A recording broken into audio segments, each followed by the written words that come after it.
এর প্রমাণ কি? জনক ব্যক্তি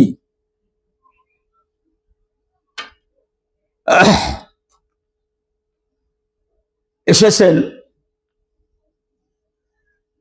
নদওয়াতুল উলামার সবচেয়ে গ্রহণযোগ্য ব্যক্তিত্ব আল্লামা সুলাইমান নদভী রাহিমাহুল্লাহ। কি নাম?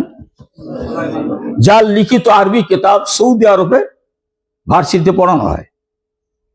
আজমের একজন ব্যক্তি আরবি সাহিত্যের কিতাব যদি সৌদি আরবে ভার্সিটিতে পড়া হয়, এখন মনে করে দেখেন সে কত উচ্চঙ্গের আরবি সাহিত্য জানত, সৌদির কাছে যেটা গ্রহণযোগ্য। আল্লামা সুলাইমান নদভী রাহিমাহুল্লাহ মনে একদিন আকাঙ্ক্ষায় ভিতরে জাগছে, কি হইল, আমরা যেই কিতাব পড়ছি না, আশরাফ আলী ওই কিতাব পড়ছে, বরঞ্চ আমার মনে হয় আশরাফ আলী আমি যতটুকু আশরাফ আলী করছি কিনাও তো এরকম যেই হোক একটা বিদ্যালয় আসছে, কিন্তু অথচ আমাদের কাছে ডাইনিবার লোক তালাশ করিয়ে পাই না। আর হাকিমুল উম্মাহ আশরাফ আলী থানভী রহমতুল্লাহ ওখানে দেশ বিদেশ থেকে লোক তো আসে, আবার জৈমা দীর্ঘ সময় পর্যন্ত থাকে। কি পেয়েছে এখানে? কি কথা বুঝতেছেন তো? কি পেয়েছে?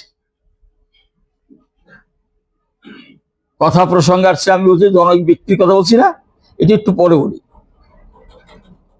এটা বলছি কার কথা? আল্লামা সুলাইমান নদভী রাহিমাহুল্লাহ। উনি চিন্তা করলেন, আচ্ছা ব্যাপারটা একদম যাই দেখি একটু। তো থানওয়ান খানকা ইমদাদি আশরাফিয়া, এই খানকা ইমদাদি আশরাফিয়ার বহু ইতিহাস আছে, যে হোক ওখানে গেছে।